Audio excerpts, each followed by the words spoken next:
अस्सलाम वालेकुम dear students. आज के टॉपिक में हम वेव करैक्टरिस्टिक्स के बारे में पढ़ेंगे। हमारे पास मुख्तलिफ़ किस्म की वेव्स ऑब्जर्वेशंस में आती हैं। मिसाल के तौर पर वाटर वेव्स हैं, साउंड वेव्स हैं, लाइट वेव्स हैं, बहुत सारी वेव्स हैं।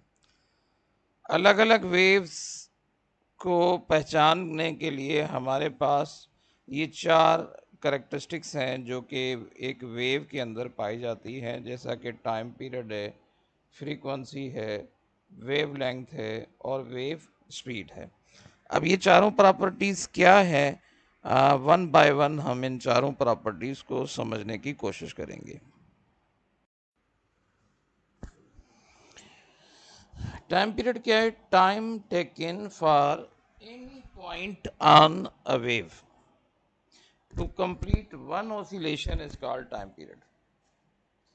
किसी भी वेव के ऊपर किसी भी पॉइंट के लिए वो टाइम जिसके दौरान वो एक ऑसिलेशन मुकम्मल करता है उसे टाइम पीरियड कहते हैं। चलें एक छोटे से एग्जांपल से समझते हैं इस डेफिनेशन को, इसका मतलब क्या है। जस्ट फॉर एग्जांपल, ये एक मैं वेव बना रहा हूँ।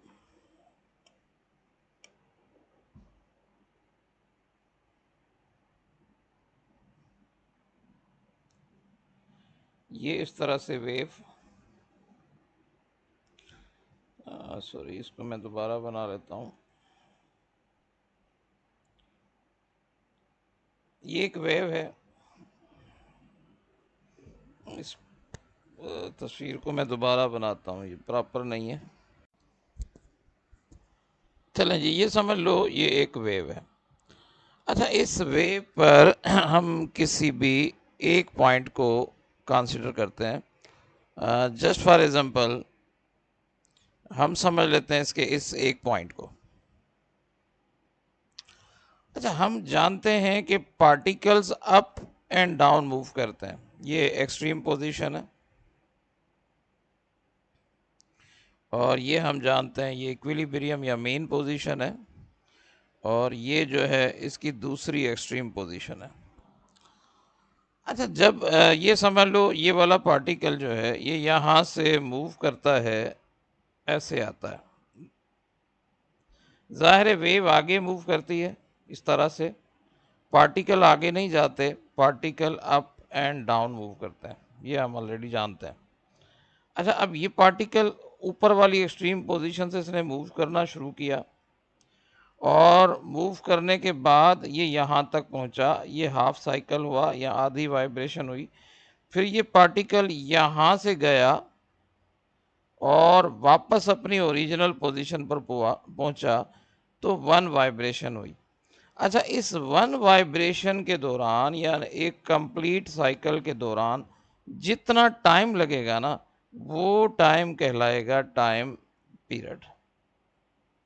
एक तो डेफिनेशन हमें ये, अच्छा ज़रूरी नहीं कि मैं ये पॉइंट लूँ, आप कहीं पर कोई भी पॉइंट तस्वर कर लो, यहाँ पर पॉइंट ले लो, यहाँ पर ले लो, लेकिन शर्त यह है कि वो एक वाइब्रेशन मुकम्मल करे, यानी वो वाइब्रेट करे इस पॉइंट से। फ़र्ज़ करो इस पॉइंट को तस्वर कर लो, ये ऊपर जाए, फिर नीचे आए, नीचे वाली एक्सट्रीम पोजीशन पर जाए, फिर वापस मेन पोजीशन पर आए, यानी सारे पॉइंट से घूमने के बाद वो वापस अपने ओरिजिनल पोजीशन पर आए, तो एक पॉइंट मुकम्मल होगा और उस एक पॉइंट मुकम्मल होने में जितना टाइम लगेगा वो टाइम पीरियड कहलाएगा।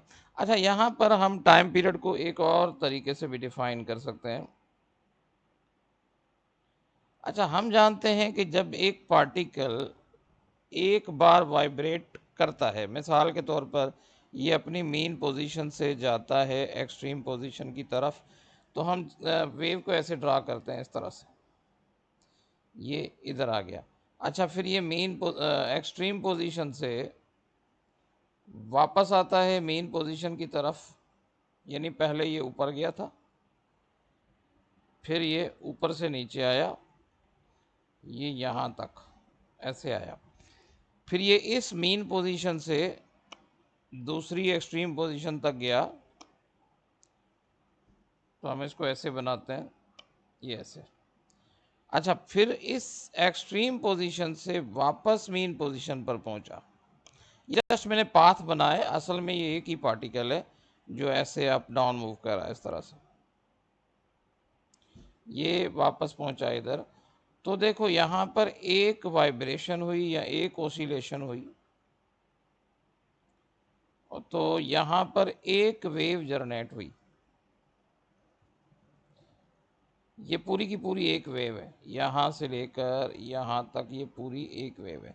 इस पिक्चर में आपको दो वेव्स नज़र आ रही हैं, एक ये वाली वेव है यहाँ तक और दूसरी यहाँ से यहाँ तक, ये दो वेव्स नज़र आ रही हैं। अच्छा, इस एक वेव के बनने के दौरान जितना टाइम लगेगा वो टाइम पीरियड कहलाएगा। यानी इसको अगर दूसरे तरीके से डिफाइन करना चाहें तो हम कह सकते हैं टाइम रिक्वायर्ड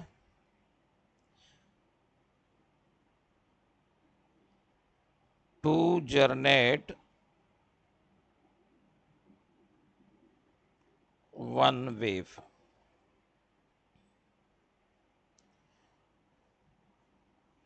अच्छा, टाइम पीरियड का सिंबल हम जानते हैं कैपिटल टी है, स्मॉल टी नहीं लिखिएगा, मोस्टली कैपिटल टी लिखते हैं। और क्योंकि ये टाइम है इसीलिए इसका जो यूनिट होगा वो सेकंड होगा। चलें जी, अब चलते हैं हम दूसरी कैरेक्टरिस्टिक्स की तरफ।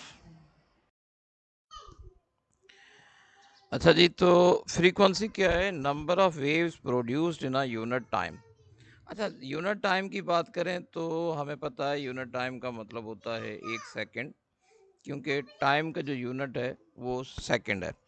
तो यूनिट टाइम का लफ्ज़ी मतलब हो जाएगा एक सेकंड में, यानी एक सेकंड के दौरान किसी भी सोर्स की वजह से, किसी भी वाइब्रेटिंग बॉडी की वजह से, मिसाल ज़ाहिर है वेव्स ऐसे तो प्रोड्यूस नहीं होगी ना, कोई ऑब्जेक्ट कोई पॉइंट वाइब्रेट करेगा, अप डाउन मूव करेगा या बैकवर्ड या फॉरवर्ड मूव करेगा तो वेव्स प्रोड्यूस होंगी। तो किसी ये जो वाइब्रेटिंग बॉडी होगा ये इसका सोर्स कहलाएगा। किसी भी सोर्स की वजह से एक सेकंड के दौरान जितनी वेव्स प्रोड्यूस होंगी उन वेव्स की तादाद को, नंबर का मतलब होता है तादाद, उन वेव्स की तादाद को कहा जाता है फ्रीक्वेंसी। देखें यहाँ पर मैंने ये तीन वेव्स बनाई है, एक वाइट कलर में ये एक वेव है, वेव के अंदर ये ऊपर वाला पोर्शन पॉजिटिव पोर्शन कहलाता है और नीचे वाला पोर्शन नेगेटिव पोर्शन कहलाता है, ये दोनों पोर्शन मिलकर एक वेव बनती है। अच्छा, एक ये ग्रीन कलर की वेव बनाई है और एक ये मैंने ब्लू कलर की वेव बनाई। अगर फर्ज करो ये तीनों की तीनों वेव्स बनी है एक सेकंड में, यानी इन तीनों वेव्स को बनने में एक सेकंड लगा है, तो हमारे पास जो फ्रीक्वेंसी होगी वो होगी हमारे पास 3 हर्ट्स। ये जो स्मॉल एफ इसका सिंबल है, फ्रीक्वेंसी को कैपिटल एफ के बजाय हम स्मॉल एफ से शो करते हैं, और हर्ट्स इसका यूनिट है, यानी फ्रीक्वेंसी का जो यूनिट है एसआई यूनिट्स वो है हर्ट्स। अच्छा, यही फ्रीक्वेंसी हमने इस तरह से पहले भी पढ़ी थी कि number of vibrations produced in 1 second. हम ऊपर पढ़ चुके हैं कि जितनी वाइब्रेशंस या ऑसिलेशंस होती हैं उतनी ही वेव्स बनती हैं, तो दोनों डेफिनेशंस अपनी जगह दुरुस्त हैं। Number of vibrations produced in 1 second या number of waves produced in 1 second, दोनों फ्रीक्वेंसी कहलाती है। आई होप ये भी आपको समझ में आ गया। अब हम समझते हैं फ्रीक्वेंसी और टाइम पीरियड का एक दूसरे के साथ रिलेशन क्या है। Relationship between the frequency and the time period.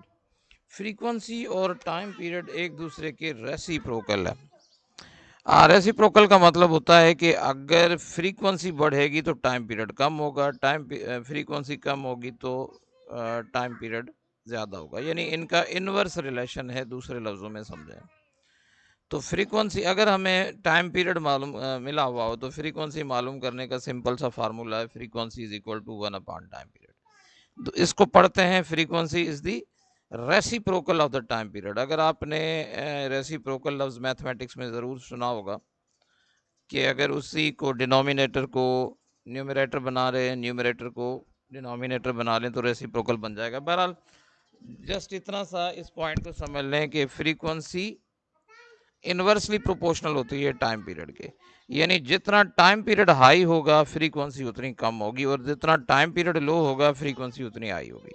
बिल्कुल इसी तरह से टाइम पीरियड बराबर होता है 1 फ्रीक्वेंसी के, तो इसको हम पढ़ते हैं time period is inversely proportional to frequency, यानी अगर फ्रीक्वेंसी हाई होगी तो टाइम पीरियड लो होगा और फ्रीक्वेंसी लो होगी तो टाइम पीरियड हाई। एक एग्जांपल देख लेते हैं।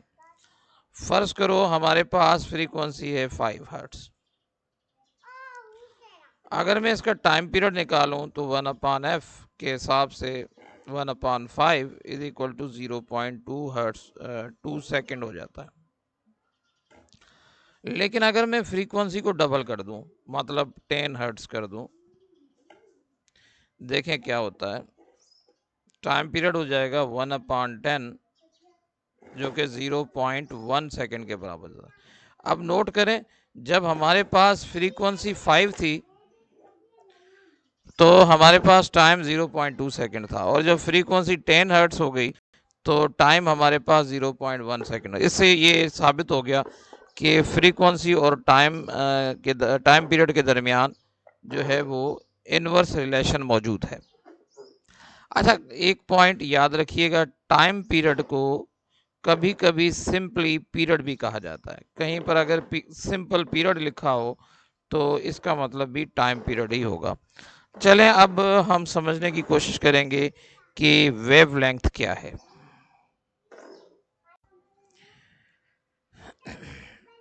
वेवलेंथ को हम ट्रांसवर्स वेव्स के लिए अलग तरीके से डिफाइन करते हैं और लॉन्गिट्यूडिनल वेव्स के लिए अलग तरीके से डिफाइन करते हैं। तो सबसे पहले देखें, इसमें दोनों डेफिनेशन हमें दोनों लिखनी होंगी, लेकिन आपको पता होना चाहिए कि ट्रांसवर्स वेव के लिए जो है वो वेवलेंथ की डेफिनेशन अलग होगी और जो लॉन्गिट्यूडिनल वेव्स होंगी उनके लिए वेवलेंथ की जो डेफिनेशन होगी वो अलग होगी। तो वन बाय वन समझने की कोशिश करते हैं। सबसे पहले हम समझेंगे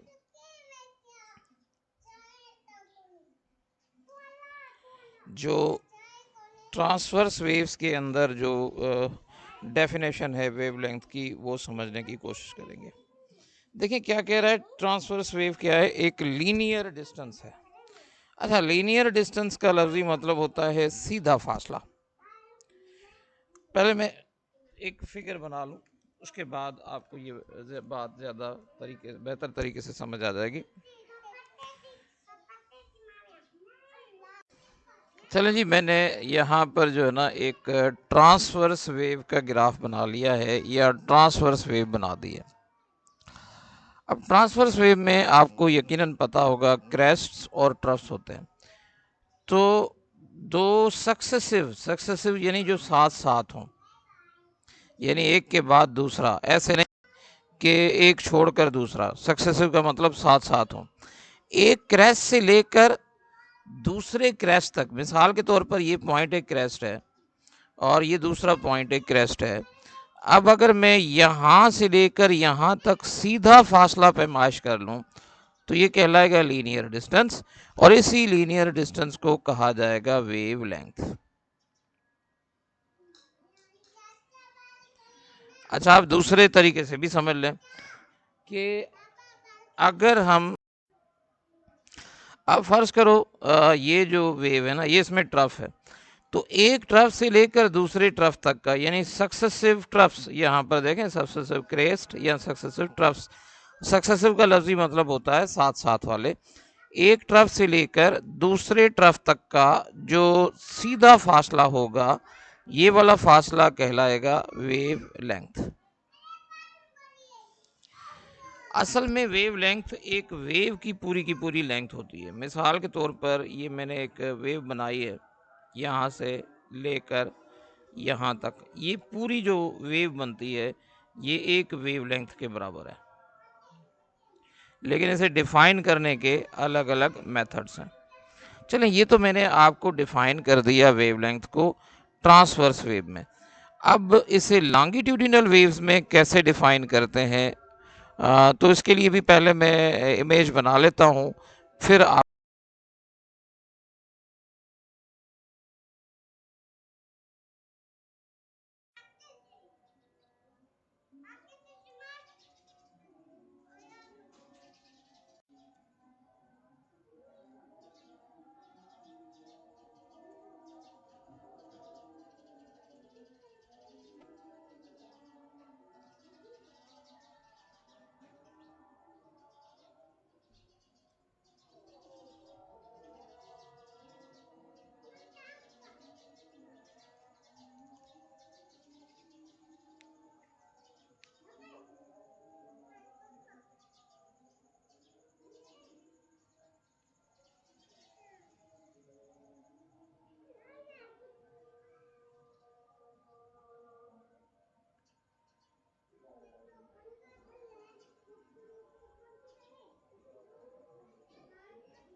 खणी न वञो, हिते रांदि भले करियो, न खणी वरी हुन जो आहे न पोइ वरी कावड़बो,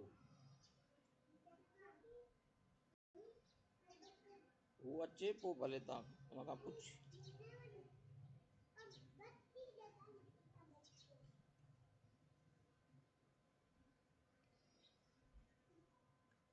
हू अचे न पोइ भले तव्हां खणी वञिजो।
देखें जी, जो वेवलेंथ की डेफिनेशन का दूसरा पार्ट है, दूसरी डेफिनेशन है नहीं है, डेफिनेशन वही है, इसी का दूसरा पार्ट है।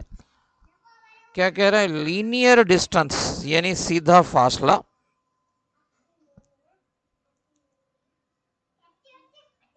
लीनियर मतलब सीधा फासला, linear distance between two successive यानी साथ साथ वाले कंप्रेशन और रेयरफेक्शन, दो साथ वाले कंप्रेशंस या दो साथ वाले रेयरफेक्शंस का जो सीधा फासला होता है उस फासले को वेवलेंथ कहा जाता है।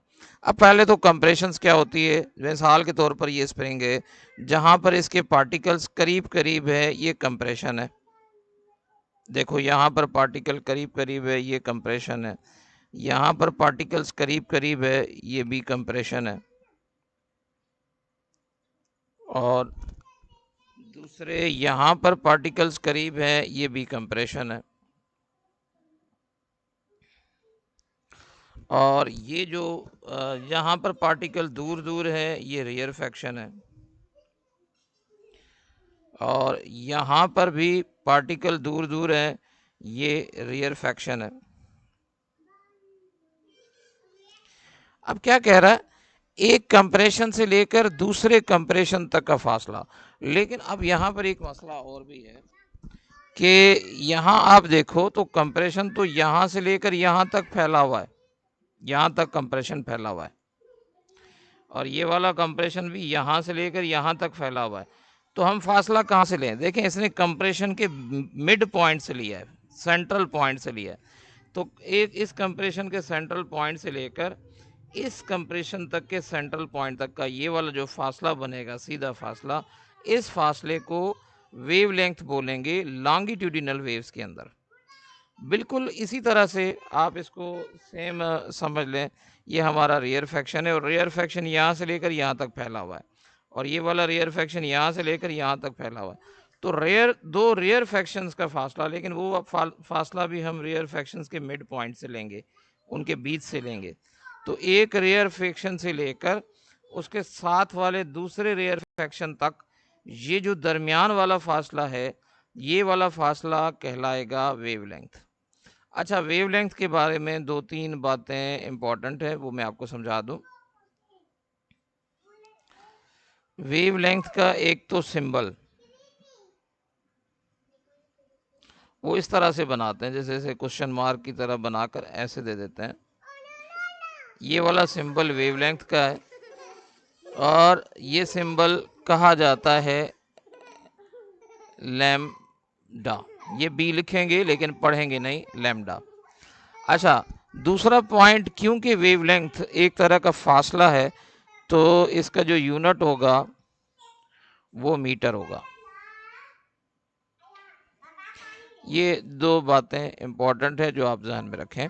चलें लास्ट पार्ट अभी बताता हूँ, वेव स्पीड।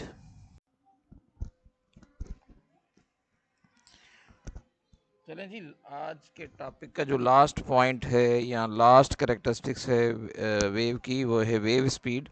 अब वेव स्पीड का मतलब क्या है? वेव स्पीड का मतलब होता है कि एक वेव जो है वो कितनी स्पीड के साथ आगे ट्रैवल करती है। अच्छा, एक वेव को कैसे डिफाइन करते हैं? हम एक वेव को डिफाइन करते हैं distance travelled by a wave in a unit time. एक यूनिट टाइम में जो वेव जो है जितना डिस्टेंस ट्रेवल करती है वो कहलाता है वेव स्पीड। और यूनिट टाइम मैंने आपको पहले भी बताया हुआ है, इसको अमूमन हम सेकंड के तौर पर लेते हैं। तो दूसरे लफ्ज़ों में आप ऐसे भी समझ लें, अगर हम SI सेकंड के हिसाब से सोचें तो एक सेकंड में जितना डिस्टेंस ट्रेवल करेगी एक वेव, वो कहलाएगी वेव स्पीड। बहरहाल आपने यूनिट टाइम बोल दें, दैट इज़ इनफ। अच्छा, कभी कभी इसको ऐसे भी डिफाइन करते हैं कि distance travelled by a point on a wave is called wave speed. तो बात एक ही है, हम एक ही डेफिनेशन यूज़ करते हैं, distance travelled by a wave in a unit time. चलें अब इसको ज़रा मैथमेटिकल इसकी डेरिवेशन करने की कोशिश करते हैं। अच्छा, फर्ज करो ये एक वेव है जो कि इस तरह से ट्रेवल करती हुई आगे जा रही है। सॉरी, इसको मैं थोड़ा सा बना लूँ बेहतर तरीके से। ये समझ लो एक वेव है जो कि इस तरह से ट्रेवल करती हुई आगे जा रही है। अच्छा, अब इसमें से हमने एक वेव लेनी है, एक वेव का डिस्टेंस देख लेते हैं और एक वेव के अंदर कितना टाइम लगता है वो देख लेते हैं। अब एक वेव यहाँ तक होगी, एक ऊपर वाला पार्ट और ये एक नीचे वाला पोर्शन, ये दोनों को मिलाकर हम बोलेंगे एक वेव। अच्छा, एक वेव के अंदर जो टोटल डिस्टेंस होता है, जाहिर है मिसाल के तौर पर ये इस पॉइंट ए से चली है और ये इस पॉइंट बी तक पहुंची है, यहाँ पर जो टोटल डिस्प्लेसमेंट होगा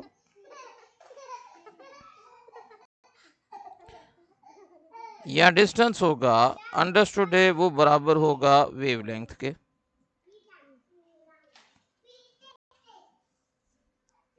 अच्छा, अब इस डिस्टेंस को कवर करने में जितना टाइम लगा होगा वो कहलाएगा टाइम पीरियड।